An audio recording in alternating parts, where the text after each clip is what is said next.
প্রবাসী দিলওয়ার হোসেন জিতু নামের এক ছেলের সাথে আমার স্ত্রী পরকীয় প্রেমের সম্পর্ক করে।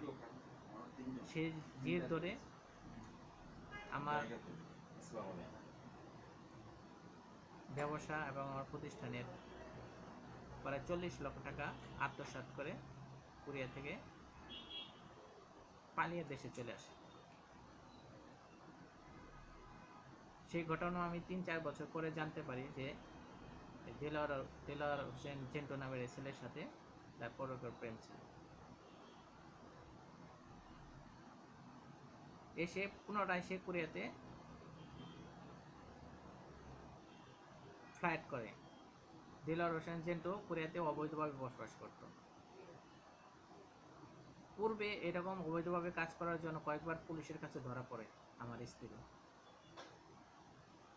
তখন ইমিগ্রেশনে ফিঙ্গার প্রিন্ট চালু করে কোরিয়ান ইমিগ্রেশন অফিসার। তার পূর্বের রেকর্ড সব চলে আসে।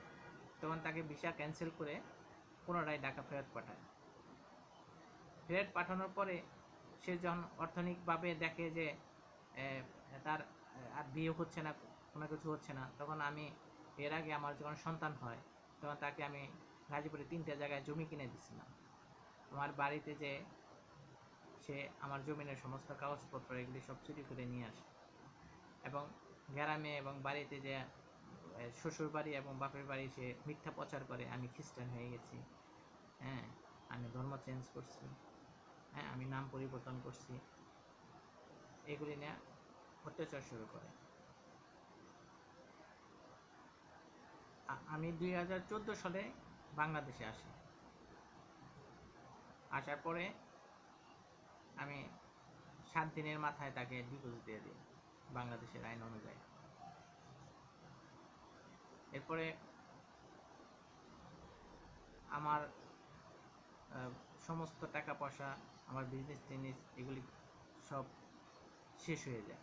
শেষ হয়ে যাওয়ার পরে আমি খুব মর্মান্তিকভাবে জীবনযাপন করতে থাকি। 3-4 বছর বাংলাদেশে একা একা থাকার পর আমি আবার নতুন করে ইন্ডিয়াতে বিজনেস শুরু করি, এগ্রিকালচার বিজনেস পাঞ্জাবে। যখন আমার বিজনেস স্টার্ট করি, এটা দেখে সে আমার সাথে আমার মেয়ের কথা বলে, বিভিন্ন কথা বলে আবার আমার সাথে মিলতে চায়। তো আমি তার সাথে আমি পুনরায় সংসার করব না বিদায় আমি তাকে না বলে দিই। তখন সে আবার প্রতারণার ফাঁদ তৈরি করে। আমি ইন্ডিয়াতে যাতায়াত করি, ওখানে থাকি, আসি, এই সুবাদে সে ইন্ডিয়াতে যে আমার মেয়ের মাধ্যমে 2-4টা ছবি তুলে সেগুলি ফেসবুকে পোস্ট করে। ফেসবুকে পোস্ট করার পরে আমার অফিসে এবং বাসায় সে মাস্তান নিয়ে এসে অ্যাটাক করার পরে আমি পরের দিন যাই থানায় জিডি করি।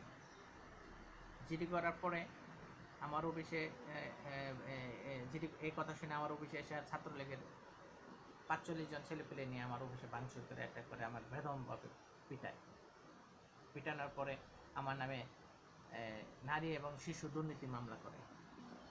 নারী এবং শিশু দুর্নীতি মামলা করে আমাকে ফোনে হুমকি দেয়, তোর বোন না পুলিশ, তোর বোন যদি তোরে বাঁচাতে পারে, হ্যাঁ, দেখ তোর বোন তোকে বাঁচাতে পারে কিনা, আমি তোরে জেলে বাদ হয়ে ছাড়বো। তারপরে আমার বৃদ্ধ মা এবং প্রতিবন্ধী বোনকে হুমকি দেয় তাদেরকে জেলের ভাত খাওয়াবে।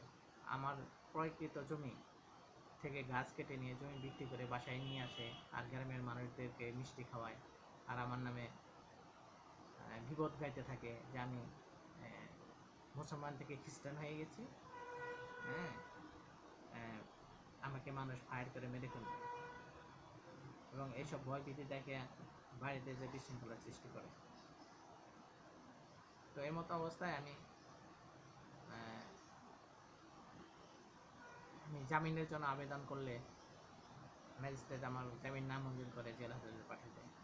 তারপরে 21 দিন জেল খাটার পরে আমি জামিনের মাধ্যমে ফিরে আসি। এখনও মাঝে মাঝে গ্রামে যে 2-4 জন লোক নিয়ে যে সে মিথ্যা কথা বলে যে আমি খ্রিস্টান হয়ে গেছি, হ্যাঁ, আমাকে মানুষ ফায়ার করে মেরে ফেলবে, আমার মাকে ভয় দেখায়, আমার প্রতিবন্ধী বোনকে ভয় দেখায়, এইগুলি করে বেড়াচ্ছে। তো আমি বাংলাদেশ প্রশাসনের কাছে আর্জি করি যে আমার এই মিথ্যা কেস যেগুলো, আমি দেশেই ছিলাম না, আমি নাকি তার কাছে টাকা নিয়েছি, এগুলো করছি, অথচ আমি কোটি কোটি টাকার আত্মসাৎ করে নিছে যে টাকাগুলো, সেগুলো আমি এখনও কোনো রিটার্ন চাইও নাই, বা আমি কোনো কেসও করি নাই এখন পর্যন্ত। আমি আমার মতো যারা বিদেশ থেকে, যারা লং টাইম বিদেশ থেকে প্রতারণা শিকার হয়েছে, এটা খুবই আমাদের দেশের কাছে আমরা দুঃখজনক যে আমাদের দেশ 50 বছর হয়ে গেছে, এখনও এদের ধরনের মিথ্যা মামলা দিয়ে আমাদেরকে, সাধারণ মানুষদেরকে হয়রানি করানো হয়।